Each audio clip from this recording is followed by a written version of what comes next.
Alright, mga minamahal, it's me again, Alicia nyo. Nagbabalik muli para sa ating panibagong video. So, pag-usapan natin, talaga nga namang nag-trending. Oo, itong ating tahimik na senador, na si Senator Mark Villar. Dito nga po sa naganap na hearing sa Independent Commission for Infrastructure. Alam nyo, to be honest, kung ako yung tatanungin, mas maganda na i-live itong hearing na to. Kasi katulad nito, according kay Ramon Tulfo, di umano, allegedly, may di umano na nga, may allegedly pa, no? Na itong si Mark Villar ay nagwala daw po sa hearing. Ano ba namang klaseng ugali iyan? Well, kung sa bagay, si Marcoleta nga, nung tinanong, diba? Oo, about dito sa pagkakasapi ng kanyang asawa, dito nga po sa Stronghold Company, diba? Imbis na magpa-interview ng maayos, tinawag pang tanga. Diba? Ang nag-interview sa kanya, ang broadcaster. So, maybe may mga hidden, diba, na attitude itong mga to na hindi pinapakita sa social media. Syempre, alam naman natin na yung ICI ay talaga nga namang parang closed door siya, which is kailangan nang i-open, to be honest, sa mamamayang Pilipino. Para nang nakikita natin kung ano yung mga sablay na sagot, mga palusot nitong mga senador na ito. Lalo pat itong si Mark Villar, we all know naman na siya yung former DPWH Secretary sa panahon ni former President Rodrigo Roa Duterte. Alright, basahin natin itong balitang to. Nagwala si Senator Mark Villar sa hearing ng Independent Commission on Infrastructure. Ito binabasa ko mga minamahal, pero ilagay na lang natin dyan sa screen. Na nagpatawag sa kanya tungkol sa maanumalyang flood control projects. Kasi si Villar kasi ang sekretary ng DPWH noong kasagsagan ng anomalya. Bakit daw pinag-iinitan ang mga Villar? Ani niya. Galing to kay Montulfo, ha? Nang ayaw magpaawat ng senador, ay pinatawag ang security at ineskortan siya palabas. Kung walang tinatago si Mark Villar, bakit uminit ang ulo niya sa mga tanong sa kanya? You know what, mga minamahal? Ito lang yung pinaka-analysis ko dito. Kasi diba, itong si Mark Villar is a former DPWH secretary nung panahon na pinaka-controversial ang flood control projects. Ilan kasi dyan is mga paulit-ulit na proyekto. Sobrang inflated ang budget, to be honest. Tapos, may mga kalsadang 2 beses ng ginastusan pero hindi pa din nagpa-function. Diba? Ang dami ding di umano, mga ghost. Ang daming mga overpriced na mga project, ang daming mga nasayang na pondo ng gobyerno. So ngayon, syempre, tinaguri ang DPWH secretary ka before, 'di ba, mga minamahal? Ngayon na talagang viral, napapatawag yung mga sangkot sa mga anomalya, 'di ba? Ngayon na ikaw ay pinatawag, tinatanong ka lang naman, paano nangyari iyon? 'Di ba kasi wala namang masama magtanong. Ipapaliwanag mo lang naman, 'di ba?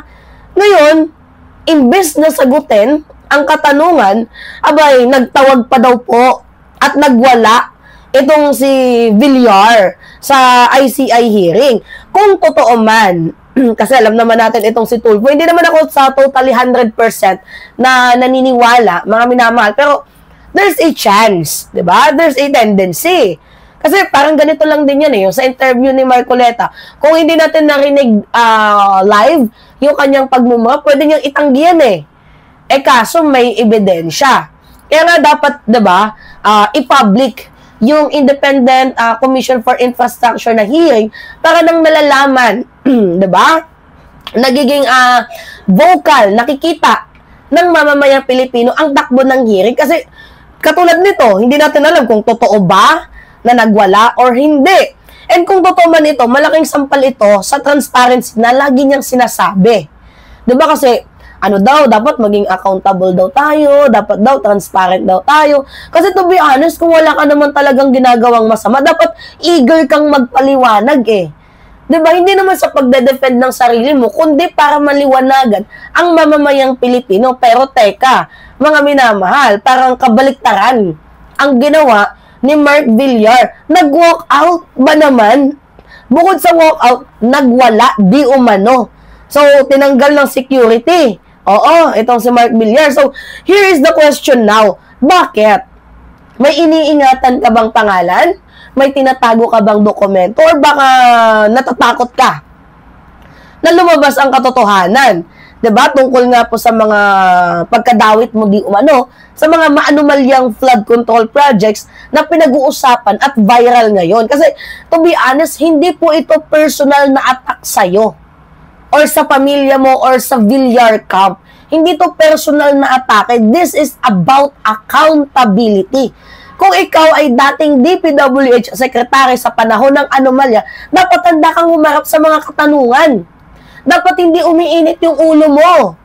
Dapat you are ready to answer the question na tinatanong sa'yo. Dahil in the first place, ikaw yung may hawak ng ahensyang yan at karapatan ng mamamayang Pilipino na malaman ng katotohanan.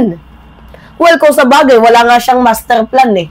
Diba? Baka yan yung kinagagalit. Kasi sa panahon ng admin ni Pinoy, si Singson, if I am not mistaken, meron pong master plan ang DPWH na supposedly dapat meron din ang administrasyon ni former President Duterte. Di ba kaso walang ipinasang master plan sa panibagong DPWH secretary ngayon. Let's talk about the facts, mga minamahal. Nung kasagsagan ng mga flood control projects, sabi ko nga sa inyo, ilang beses nang napaulat na meron po mga duplicated projects, mga ghost projects, overpriced projects, at bilyong-bilyong piso ang nawala sa bulsa ng mamamayang Pilipino. And konti lang po ang nakasuhan. Konti lang ang napanagot. Kumbaga sa puno, sanga lang. Wala yung pinakaugat. Ngayon, yung mga taga-DPWH noon, iilan dyan, to be honest, malapit sa mga Villar. So, natural lang na tanungin siya. Diba? At wala naman pong masama doon. Pero ito yung katanungan natin, bakit parang allergic itong si Villar sa salitang anomaly? Eh kung wala namang kasalanan, di ba? Dapat ikaw pa nga yung pinakaunang sumusuporta sa investigasyon. And dapat dito, mga kababayan, sabi ko nga sa inyo, i-broadcast to live.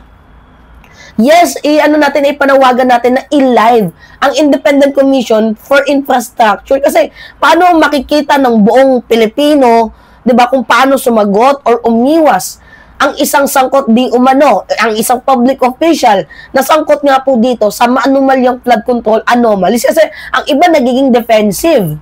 Diba? May mga taong defense mechanism ang kanilang ginagawa. Mas okay na po na napapanood yan ng mamamayang Pilipino, ng buong Pilipinas. Kasi, alam nyo, parang may common denominator tayong nakikita dyan na, ay, ito, tama to, ox to, yung sagot niya, ay, mali to. Parang nakikita natin na, yung sa bawat, diba alam ninyo yung tawag dito?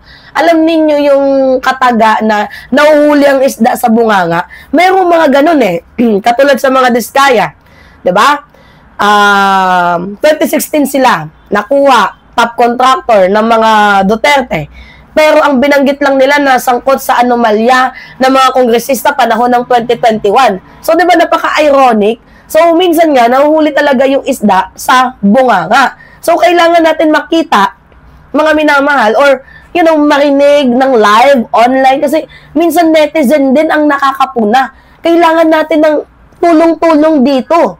Diba? So, hindi pwede na sila-sila lang dyan yung may alam, kasi pwedeng mag-cause yan ng political threats at, political theater. Gets ninyo? Fishing. Political maneuvering. Pwedeng ganun yung mangyari. So, dapat live. Pinag-broadcast yan online. Kasi hindi naman tayo panahon ni kopong-kopong, diba? Mga minamahal. So, basically, kung ako yung tatanungin, ang galit ay hindi pruweba sa katotohanan. Yung maggagalit-galitan ka, kagaya ni Marcoleta, para masabing totoo yung sinasabi mo, ulul. Hindi kami ganun. Kung takot, at kung si Mark Villar ay totoong pinaninindigan niya ang public service niya sa kanilang pamilya, diba? Kasi, Villar yan eh. Hindi patunayan niya, harapin niya ang investigasyon ng merong respeto at walang halong yabang. And kung totoo man ang sinasabi ni Tulfo, abay dapat magsilbi itong wake-up call sa mga senador, 'di ba, na nakikita sa publiko na kahit sino ka pa man, 'di ba, or dati ka mamang kalim, anak ka man ng bilyonaryo, dapat sa anomalya, kapag yan ang pinag-usapan, dapat humarap ka sa katotohanan. So, you know, mga minamahal kayo, ano yung tingin nyo dito? Nagwala daw. Sabi na nag-comment sa atin, sabi ni Myla, kasi Mima, makukulong ba naman ng mahabang panahon? Sino ba namang hindi magbawala dyan? Uy, yung Independent Commission for Infrastructure, to be honest, mga minamahal, hindi naman yan quasi-justice. Oo. Hindi naman yan yung,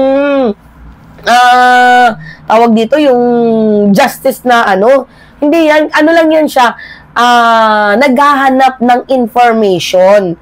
Hindi naman yan korte, yung ICI, pero malaki yung ambag ng ICI, mga minamahal, para nga po, malaman natin ang katotohanan, kagaya sa Senate hearing, in aid of legislation, pero hindi natin sila pwedeng sabihin na sila na yung korte, na sila na yung batas. Kasi they have a separate power, legislative branch, executive branch, and judiciary branch. Even nga dapat sa impeachment, hindi nakikialam yung mga nandyan sa tawag dito, nandyan sa justice. Diba, hindi dapat sila nakikialam yung mga nasa Supreme Court. Then, in the first place, sila din po ay mga impeachable official. Hindi sila dapat pwedeng makialam dyan. And I don't know bakit yung mga senador suportado ang ginawang tawag dito, desisyon ng Supreme Court na in the first place, parang ang bias naman.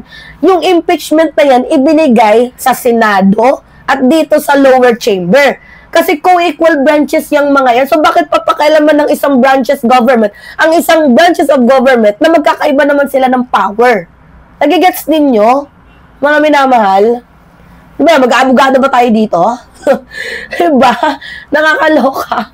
So, yun lamang po. And, mga minamahal, tingin lang po ako ng comments ninyo, likes and share. And also, huwag niyong kalilimutan na i-click yung subscribe and always po ninyong i-hit ang notification bell para lagi kayong na-update sa mga video na ina-upload natin palagi.